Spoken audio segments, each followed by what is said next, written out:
All right.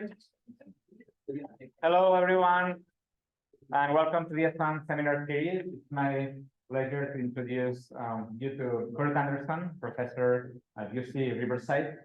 He's visiting us. He got a PhD in 2004 at UC Santa Barbara, and then he was a USDA fellow at Florida State. And now he's a professor and vice chair at UC Riverside in the Department of Evolution, Ecology, and Organizational Biology.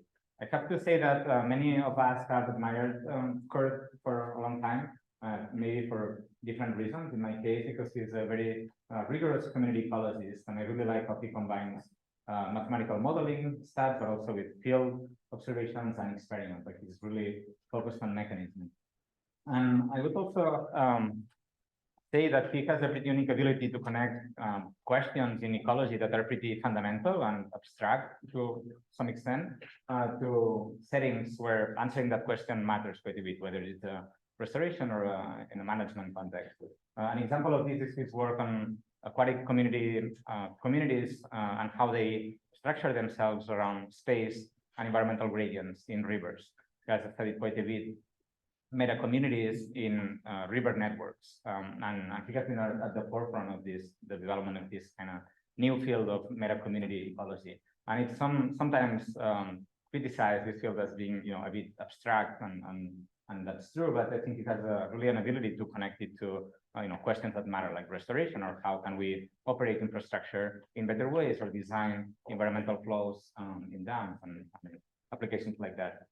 I also want to say that he cares a lot about teaching and was somewhat of a visionary teacher in that he was already doing online and hybrid courses before the pandemic, when we were all teaching in a more old school way. And he's deeply committed to inclusive teaching and to diversifying the field of ecology.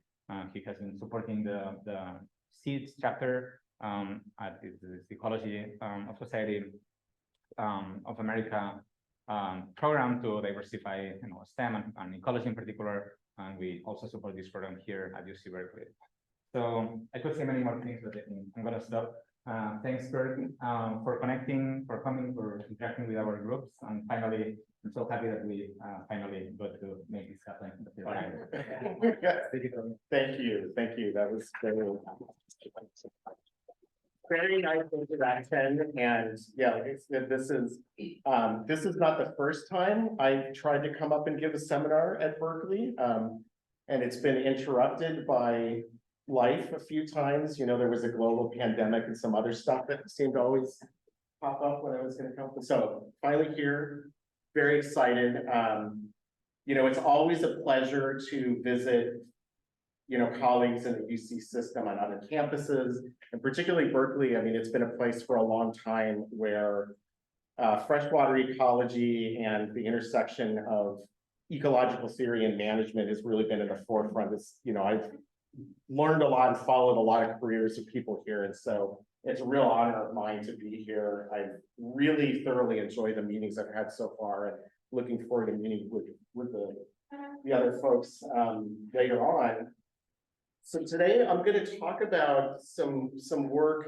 A lot of it is very new, so I'm even more excited about that. We have a lot of stuff that's not yet out, and sort of putting together some future directions in my work. So I'm pretty excited to present that today. I'm going to talk about meta-community dynamics in freshwater systems and patterns and some potential mechanisms that drive those. I want to acknowledge my funding sources, and of course all of the collaborators, current and former graduate students and other collaborators that have been absolutely fundamental and instrumental in this work, and it goes without saying, but none of this would have been done without all of their hard work and excellent collaboration that I really enjoyed. Okay, so there we go. Okay, so I consider myself primarily an ecologist, and one way of defining ecology is the study of between interactions between organisms and their environment. And when I look at the environment, one of the things that I've always noticed is the environment is spatial. And that's important because that means that interaction strengths between organisms and environmental drivers depends on location and proximity, so the spatial structure of the environment. And recently, over the past several years, ecology has developed a theory of the meta-community that attempts to sort of unify some of the ideas about spatial processes and driving patterns of biodiversity. So we can define a meta-community as a set of interacting communities linked by dispersal. So one of the types of spatial networks or spatial structures that I think about a lot are river networks. And so this is the Santa Ana River. This is my local watershed. Riverside, you can see where I'm located, is right there in the middle. Anaheim there, that's where Disneyland is, and the Kardashians live up in the left-hand corner in Southern California. This is the largest watershed that's entirely within Southern California. But the main feature here that I paid a lot of attention to is the fact that you get this sort of branching network structure in rivers that leads to a very particular patterns and potential processes. So, when we go on the Santa Ana River and we sample for biodiversity, you're going to have a suite of interacting species, but typically you will find different suites of species in different locations in the river. And so one of the fundamental things that we ask is what drives this variation in species composition and diversity in the river network. And in meta-community dynamics, there's typically a pair of sort of competing areas that we talk about. There's abiotic environmental variation that, just differences in environmental conditions in different parts of the network. And I would include in that the patterns of network structure, so the structure of the river network and patterns of connectivity. And then as well as biotic mechanisms, species interactions, and then dispersal.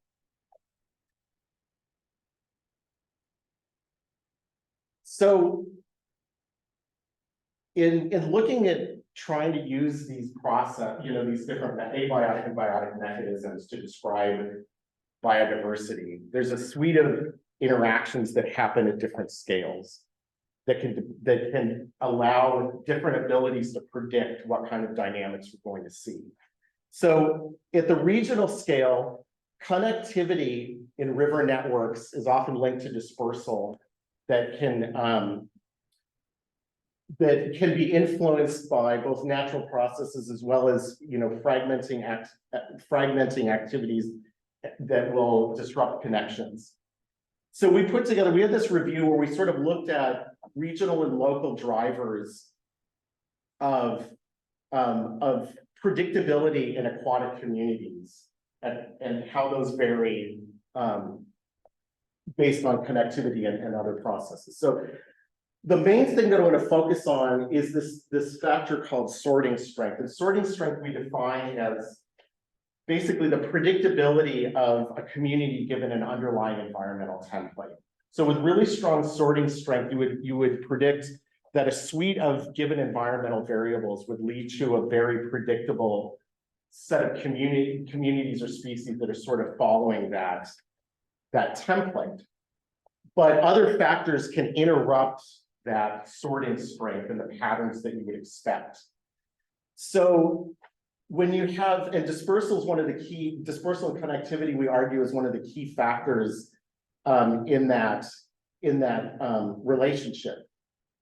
In the upper corner there, when you look at the relationship that we posit between dispersal and sorting strength, there's sort of the highest predictability would be in the intermediate range of dispersal. With low dispersal, you can have low predictability because you have low population sizes, low connectivity and colonization sources, and demographic stochasticity that can lead to an unpredictable composition of the community. In very high dispersal, then what you can have are mass effects, so that species coming in and colonizing from other areas that may not be well adapted to the environment, but are actually able to persist because of sources in other parts of the river network. And so there's variability in sorting strength. So basically the predictability of the ecological community, but just based on the abiotic template that's influenced by dispersal. That in turn, we argue, has many implications for many of our conservation actions. So the precision of biomonitoring the ability to predict the success of conservation outcomes, and restoration. All of these things are dependent on our ability to predict community assembly, given a template of environmental factors. So that's sort of one of the underlying, things that we were kind of thinking about, and sort of how we can, how predictable this community composition is given differences in connectivity and spatial structure. So as part of that analysis, that review, we did a very coarse analysis trying to estimate sorting strength, the strength of connection between community template and community composition using the EPA biomonitoring data. And we found extensive variation, both regionally at sort of the continent-wide scale, as well as locally within certain areas. So I don't want to go too much in depth about how we got to this, but in the upper part, you can see that we have all the different EPA ecological regions, and how solid the color is a measure of the strength of of sorting strength. So basically the predictability of the match between the community and the abiotic template. There is some variation with latitude and longitude that we see there, but for the most part, it's the variation that I want to call your attention to. However, we can also dial in and look at more locally at the watershed. So that star there, we have sort of a lower region smaller region that we looked at local sorting strength within watersheds, and also found high levels of variation. And so that is sort of the underlying problem that I was starting to think through, is like how we actually sort of make sense of what mechanisms might be driving this. So the questions that I want to address today and the rest of the work is, number one, how is community composition influenced by river network and structural position, and does that influence our sorting strength? So can we see places where there's predictable differences in strong sorting strength versus mass effects and dispersal influences? And then number two, more importantly, what ecological mechanisms generate the observed patterns? So just a couple of quick vignettes before I get to the freshwater ecology. I started out as an ecological modeler, and so I came to a lot of these questions doing mathematical models, simulations. And even then, without much of the real world messiness, we can generate strong variability in community outcomes, simple models. And in this is a simple consumer resource model where we simulated interactions between predators and prey over river networks. And all of these different cases are just different cases of different parameter values. But the robust finding across most of the cases was that we saw the highest variability in densities over time in the headwaters of the river network versus the main stem. So the colors, the redder colors is the color bar on the top is basically the coefficient of variation of the time series of the predator and prey over time. So the higher coefficient of variation is more variability, so less predictability. And across many different cases, we saw the headwaters that were the more isolated had the strongest variability. And when those sort of connected into the middle reaches, the confluences, there was much more stability in the system. So that was sort of an interesting modeling result. And I also have another area of research where we do experiments in protist microcosms. So I thought, well, this would be a good idea to test some of these models. And so we set up some microcosms of protists. So we have a little prey and predator. So we've got Tetrahymena as a little prey protist, and Euplodes is the predator. We put them in different networks. We put them in river-like networks and then lattice-like, sort of our terrestrial network, and allow them to move around and chase each other. And we found, so what I'm plotting here is the proportion of predator or prey occupancy based on isolated, dendritic, or river-like and lattice networks. And we found very strong differences in occupancy between the different network types in the experiment. And most of that was driven by differences in the local connectivity of the communities. So we found patterns of low occupancy, especially among the predators in the headwaters and sort of low connection communities. So the more isolated communities have lower occupancy. And I mean, this is nice and it's intuitive because it's what you would sort of base on metapopulation or metacommunity theory is what you would expect, but we found that as a really robust result in the experiment that we conducted. So that was all very exciting. So I thought, now we need to get into the real world and start looking at some of these questions.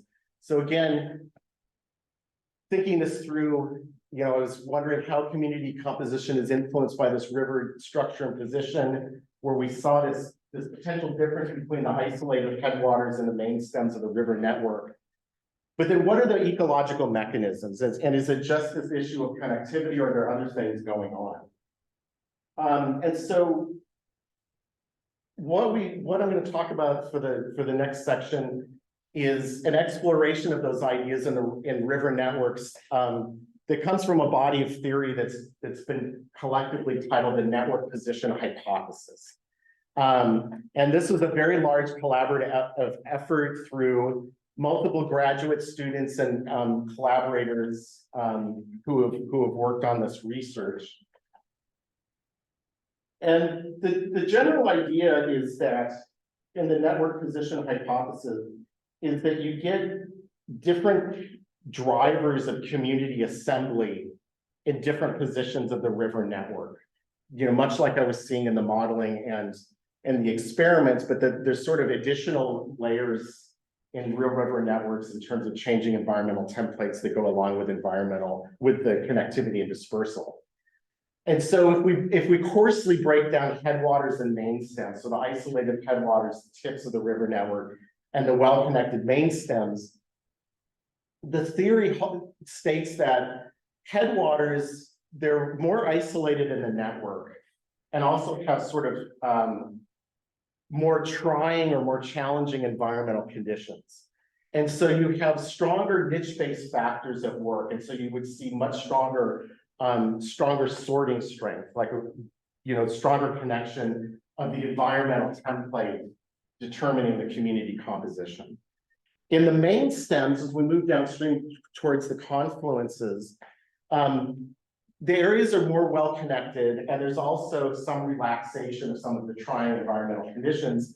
And so you have weaker sorting and more influence of dispersal-driven factors. So connectivity and dispersal plays a larger role in community composition.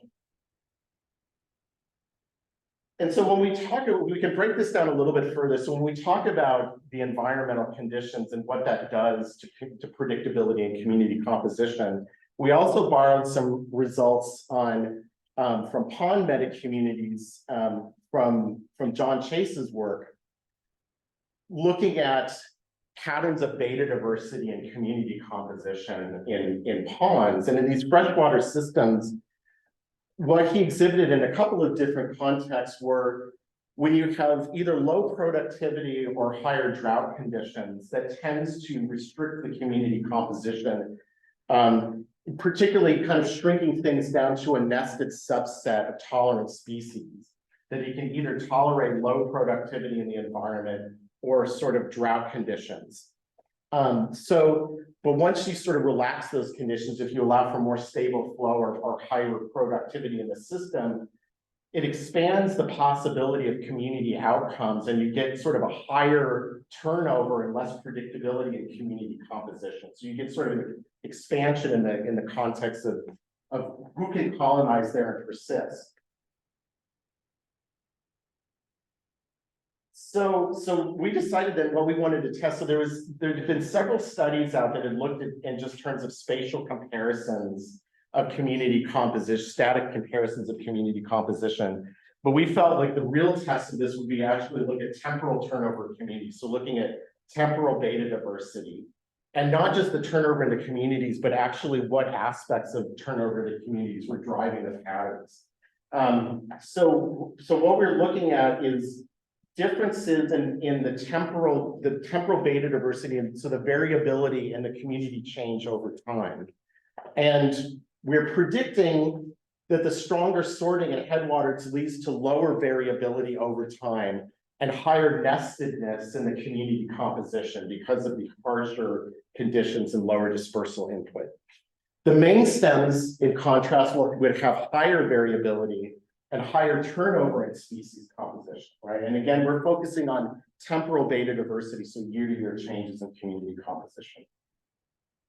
So the way that we tested this, so we went and we accessed using the swamp biomonitoring, so the surface water ambient monitoring program, that's the California State biomonitoring data sets, where people all over the state have gone out and have sampled aquatic insect communities in the same location year after year. And so it's an excellent data set to sort of examine these questions. We took out mainly the benthic macroinvertebrates, so the insect data, as well as some water quality and physical habitat data, and focused on basically like the growing season period of the data set through to look at it. So basically got data from 2008 to 2020.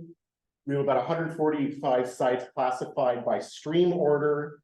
And we get about an average of 3 years per site, but it's all over that. So with any good large public available data set, there's lots of data gaps and unbalanced designs. So there's lots of pleasant, enjoyable messiness in there that I'm sure many of you have also encountered. And so, but we were able to, just the sheer volume, we were able to get a lot out of it. So in looking at beta diversity, so the temporal change in the species composition, there's actually a lot of ways that you can characterize turnover in a community. And so we wanted to actually drill down in that a little bit more and to come up with what we thought were some good predictions for different aspects of community change. And so I want to walk through those a little bit more carefully right now. So the first thing that we're looking at is in the temporal beta diversity component is just species richness, right? So the change in just who's present and who's absent from year to year. And you can look at that, but you can also break it down into a couple of different components. You can look at richness differences and replacement differences. So richness differences is when you have a contraction and expansion of the community, going from a community. So, for example, here if you have 2 time points, T1 and T2, and 4 species, and 1 time point you'll have 4 species, and then you have shrinking to 2 in a different way. So that's sort of what we call richness differences. You can also have replacement differences. So that's shifting from one set of species, removing them, and bringing in a separate set of species. So you can break that apart. Our hypothesis was that with stronger sorting, and with stronger species sorting and a stronger, harsher environmental conditions, the dominant component of temporal beta diversity would be richness differences and not replacement differences. So basically that there's a subset of species that are adapted to the trying environmental conditions of headwaters that would be the ones that we see sort of persisting over time. Whereas in main stems, you can get sort of turnover and replacement because there's a broader set of species that can colonize and inhabit the environment. We also looked at that, a similar idea in terms of diversity, sort of like abundance-based diversity metrics, so related to Shannon diversity. So we looked at Breakford as similarity that takes into account not just presence, absence, but also relative densities of species. And so you can have sort of an analogous breakdown of what we call abundance gradients and balance gradients, where abundance gradients is when you have everything that's extensive and then shrinking in abundance and sort of expanding and contracting, versus balance is when you have sort of replacement. So some species will increase in abundance and some will decrease. So similar, and we made similar predictions that again, the gradient is sort of like the nestedness analog that would be greater in headwaters where the strong environmental template is sort of forcing nested subsets and trying years and expanding in other years. Whereas in the main stems where there's a broader collection of species that can come in and will be influenced by colonization, we get more sort of turnover and replacement of species. There we go.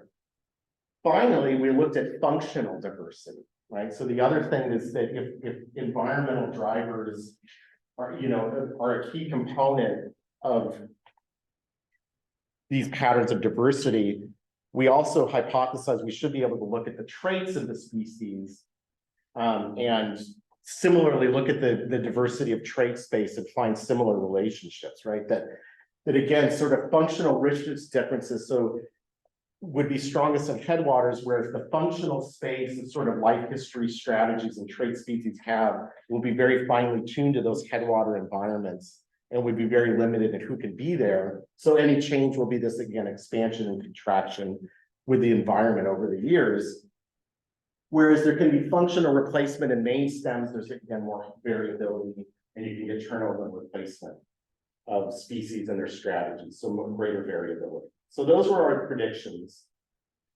And so now we're going to hopefully can see these graphs. So what we found, so what I'm plotting are going through these different measures of beta diversity, and we're looking at them by stream order. So stream order is a way we sort of categorize how much of a headwater or a main stem you are.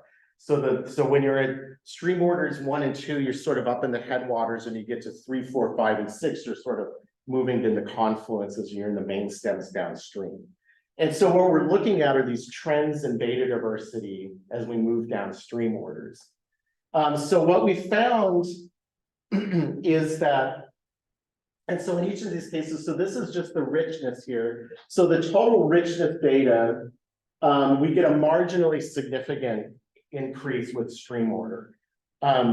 So that was sort of in line with our predictions, but what's more interesting is when we broke it down into the replacement and nestedness, what we found is that there was sort of a constant underlying nestedness component that we saw regardless of stream order, but the replacement, the turnover that we predicted would be higher down as you move down main stems, showed a very strong, significant pattern. So we did actually get support for greater turnover, species turnover and richness as you move downstream.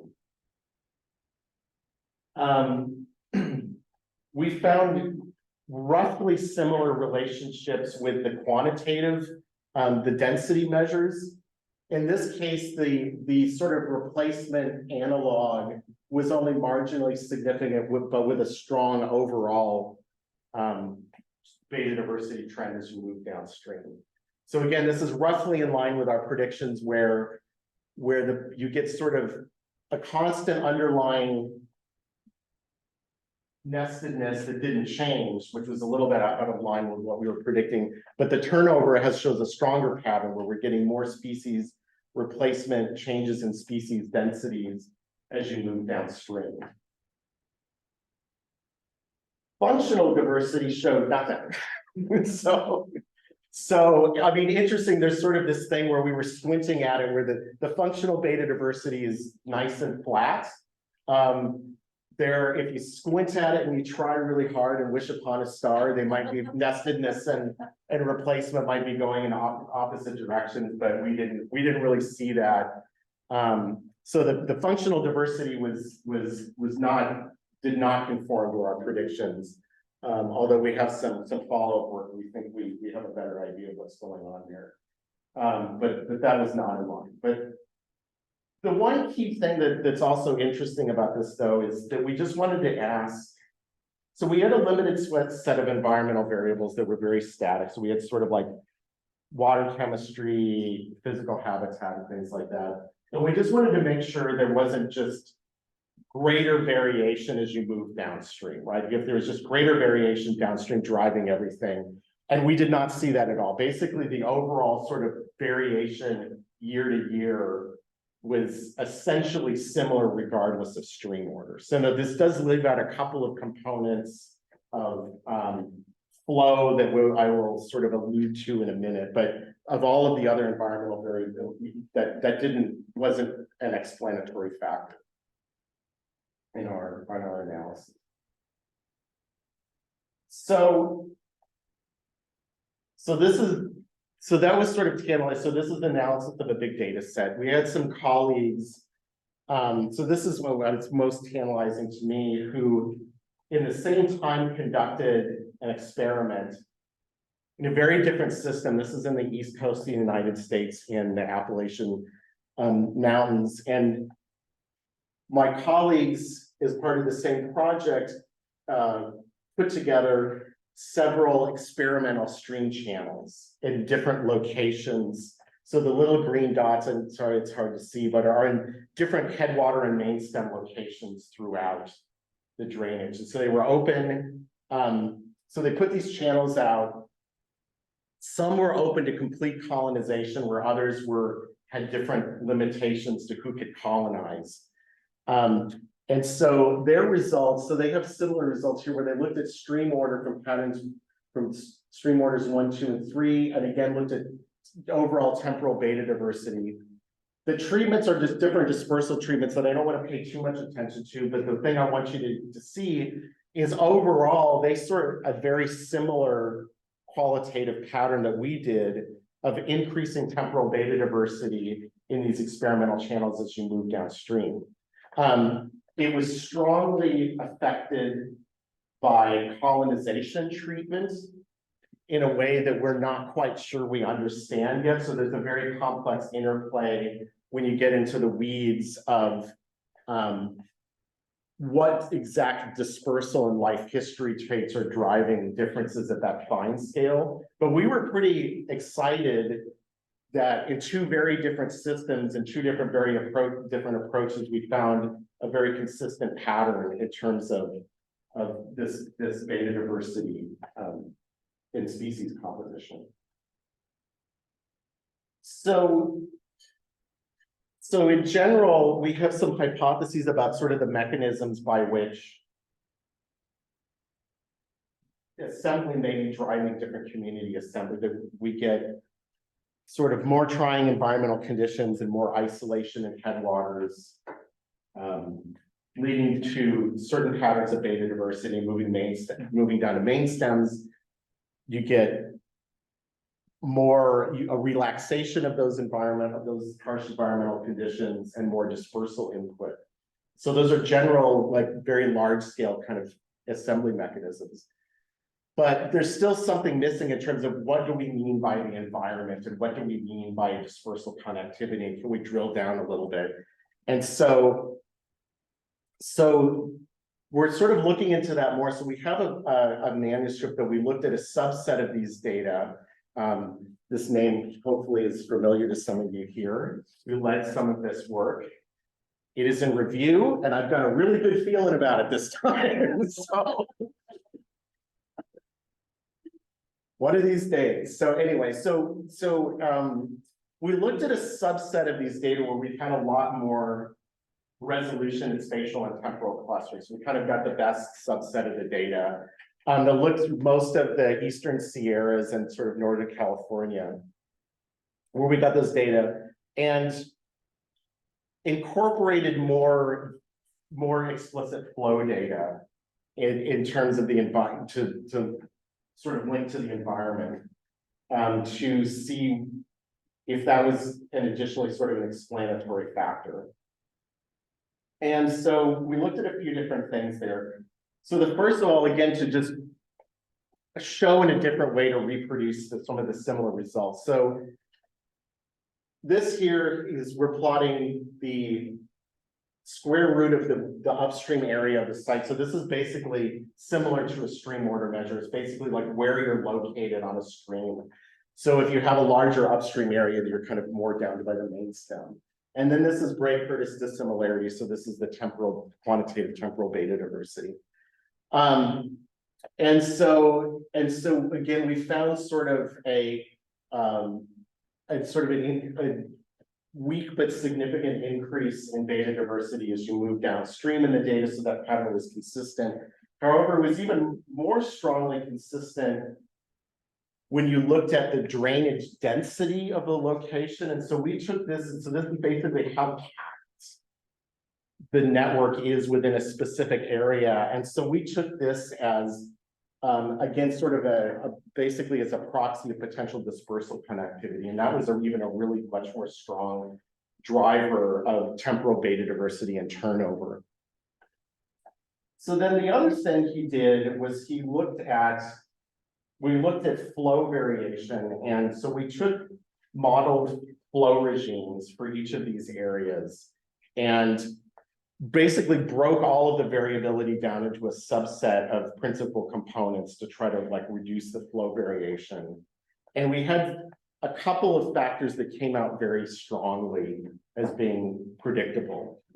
The first of these is the rate and magnitude of rises and falls. Essentially, it's sort of basically, you can imagine the flow regime and how quickly you're getting these kind of big peaks happening. And so confusingly, the way we have it plotted is it sort of goes backwards. So you get greater change on the left and lower change as you go to the right. And that's very strongly related to beta diversity, as well as what we found were drying conditions had a big effect. So in this case, 0 flow days and the duration of rises and falls, so how expansive the sort of overall conditions were, also played a very large role in the beta diversity. So it shows that potentially this factor of the environmental conditions that's related to the flow regime might be one of the missing mechanisms that we have in our other data, sort of determining the turnover in different locations in the river network. So what I've talked about a little bit here, so just to go through quickly what we found. We found that beta diversity is higher in main stems versus headwaters. We found higher beta diversity due to species turnover and balance effects. Nestedness was consistent across orders, so the turnover was largely consistent with our predictions, but the nestedness was not so strong, but played a larger relative component in headwaters. We saw no functional trends, though, however.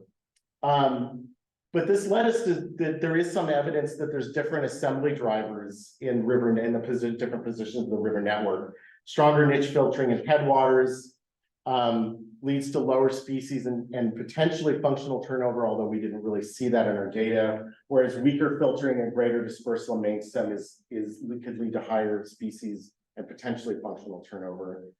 And then the flow variability and dispersal connectivity emerge as sort of tantalizing, like more specific mechanisms in our system. And so going forward, looking at these flow regimes and linking those to the functional traits, we think that's one of the reasons we didn't see a lot with our functional traits is we weren't explicitly in most of the data analyses where we were looking at functional traits was not linked explicitly to flow. So we are starting to do some of those analyses right now. And yeah, sort of to tease that out a little bit to see if we can actually get specific functional traits related to flow regime changes and see that if that gives us better predictive power. Okay. So going back to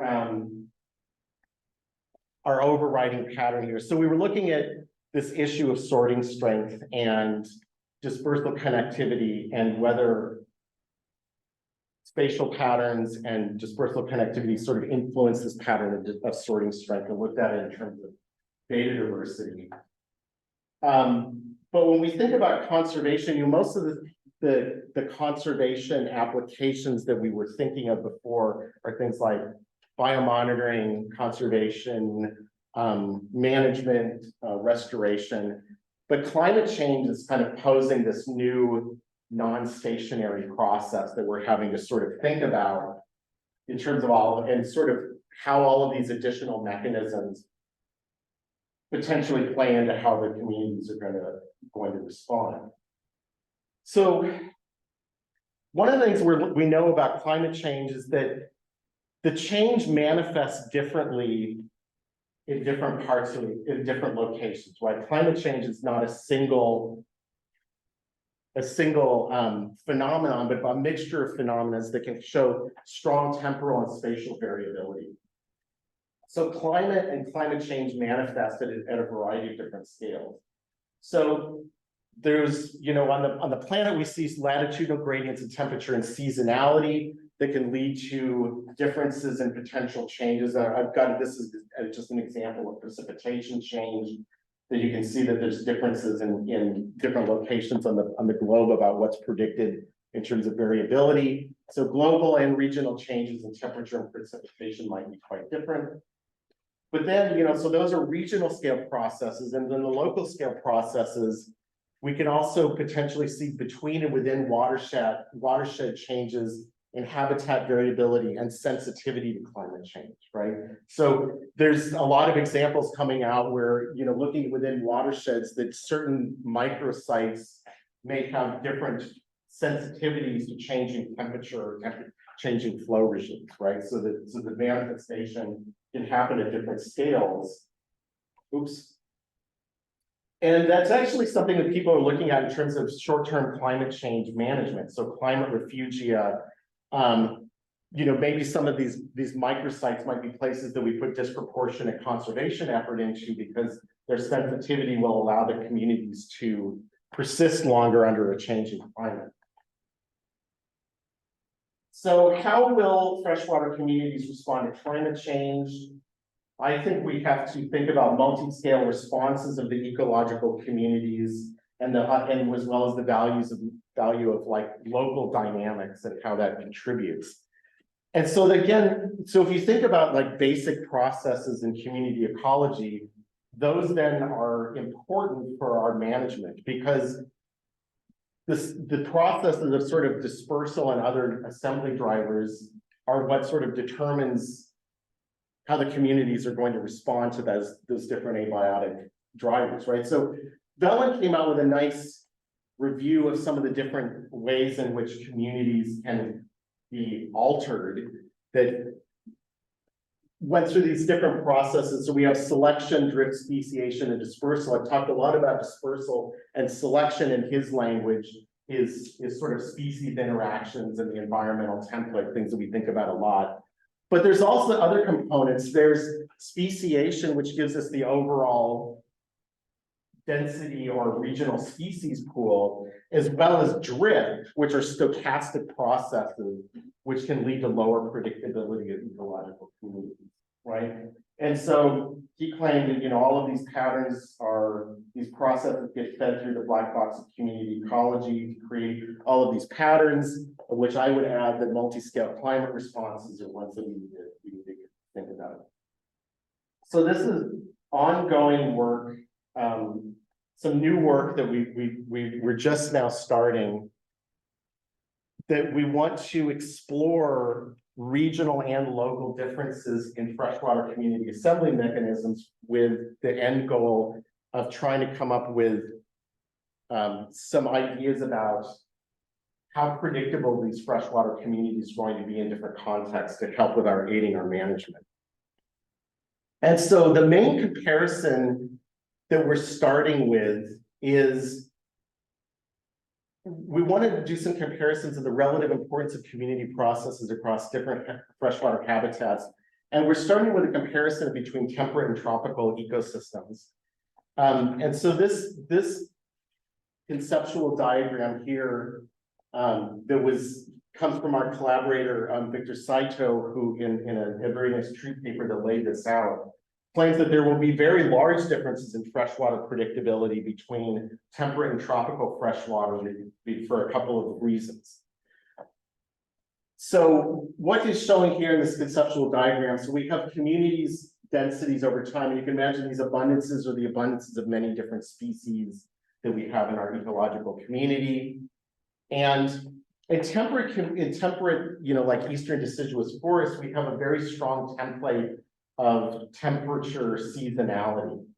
That environmental template is a very strong driver of community assembly and disassembly in ecological communities, right? You have a very strong phenology. You also have, in temperate systems, we tend to have fewer species and higher densities of those species. So you have fewer species, higher densities that are sort of entrained along this seasonal forcing. And the tropical communities they study, they have many more species. Those species all exist at lower densities. And the pattern of seasonality is much less predictable in terms of you have a much more stable temperature regime. There is flow variability dependent on where you are, what tropical community you're in. But in that case, you have much lower sort of predictable forcing. So lower densities, less predictable forcing leads to greater unpredictability and greater role for drift and stochasticity to play a role in the community. And so the idea is that, again, temperate systems will have a stronger effect of sort of selection or species sorting where there's a strong environmental template that leads to predictable patterns of community change. Whereas in the tropics, that is downplayed relative to drift, which is just stochastic changes in community composition. So already we're having a difference in community assembly and predictability potentially between these two systems. So they have some evidence in comparing, this is a conceptual diagram again, but they actually have put together some evidence that sort of confirms what they were showing, where basically the idea is that if you look at the overall community size, so if you add up the number of individuals across all of the species in the community, you're going to have a much larger community size, but a much lower beta diversity, so a more predictable composition in a community. Whereas in tropical systems, the community sizes are lower, and because of that, there's much less predictability, and that leads to higher beta diversity and higher turnover.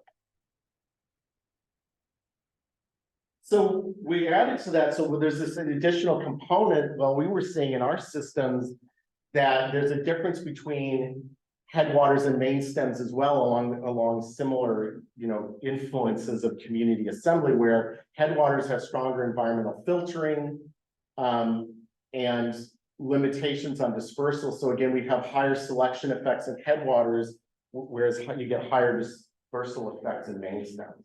So we have differences within river networks and then differences across river networks. And so the idea of our project now is to basically try to compare those and to see under what context, which of these different drivers, the selection effects, the drift effects, and the dispersal effects are most important in determining community composition. So the main questions of this work going forward is how beta diversity responds to mechanisms that define different freshwater habitats.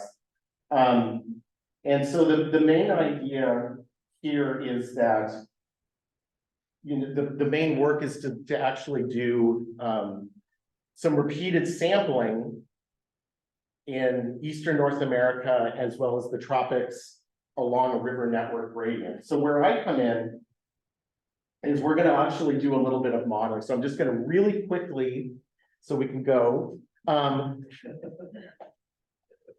show you a little model that we're trying to play around. So we have a model of community dynamics that's stochastic that we look at changes in the size of the members of the community, the population growth rates of the community, immigration and emigration, and demographic stochasticity, as well as environmental variation and species. So we've got all this stuff in there. And then the idea is that we're going to parameterize each of these models specifically for the species composition that we get in headwaters and main stems to see if the models can sort of reproduce some of the data that we're seeing. So the way we sort of look at this is we sort of think about having an environmental axis or species sorting is we'll have sort of an environmental axis where species are placed along this environmental axis, and then you can have strong filtering, which gives you a very limited range of environmental features that species, so that would reduce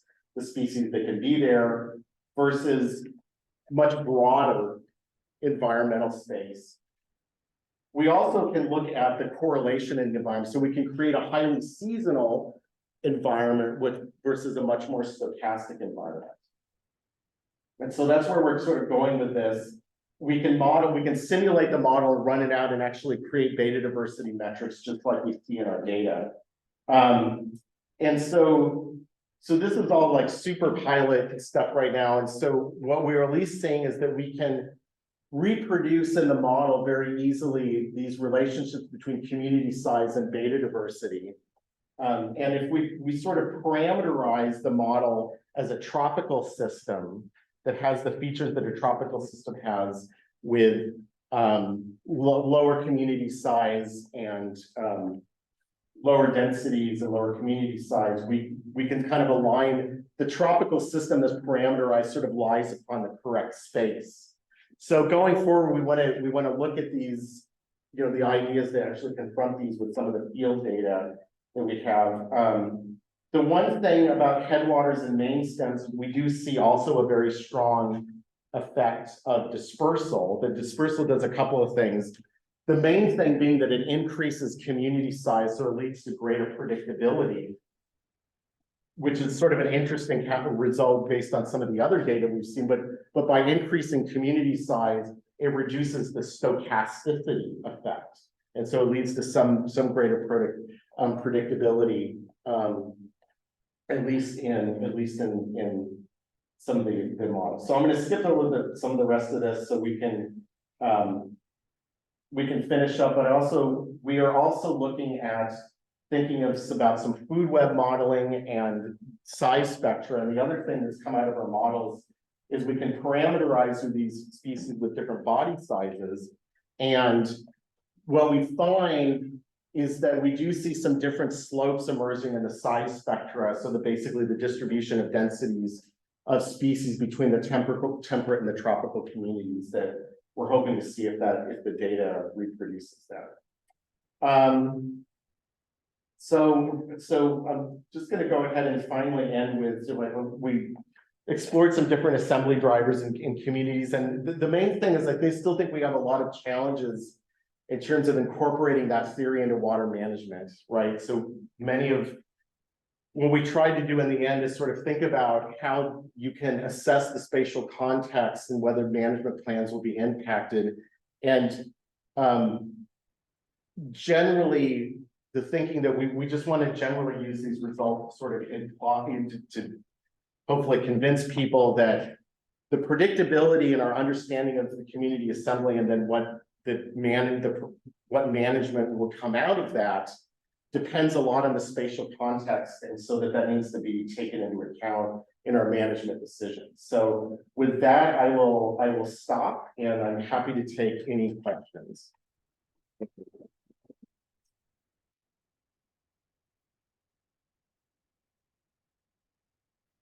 And for a couple of quick questions. Yes. So when you're linking your work to management, one thing that I'm finding confusing with management is how do you incorporate this?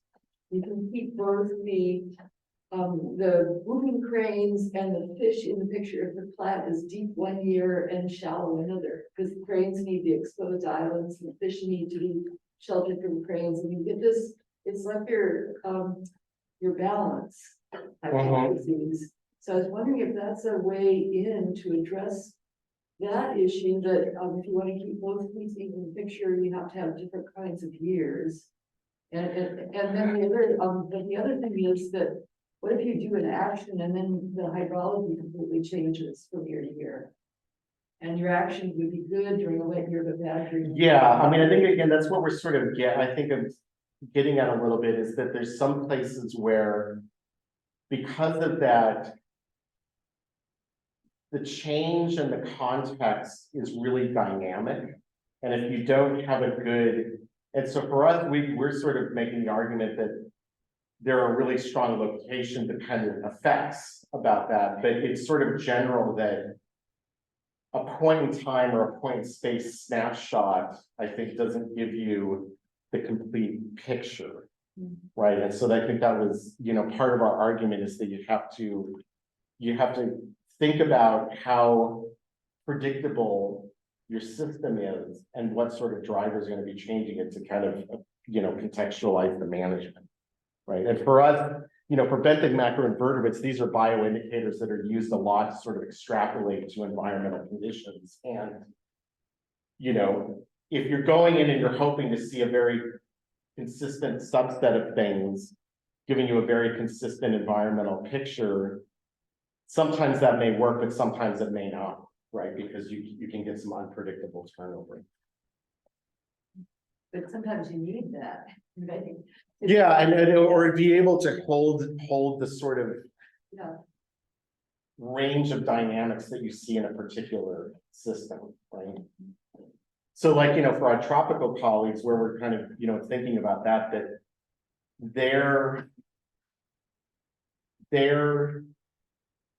who they see at any given time is a very limited subset of who can potentially be there, right?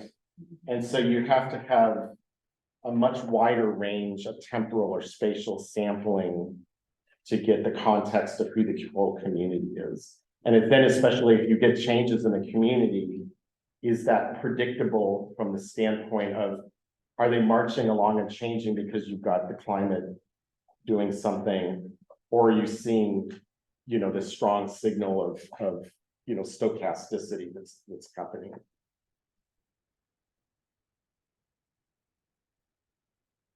Yes. Going back to the earlier part of the talk, do you have any new thoughts on effective ways to incorporate trait analysis when looking at big data sets?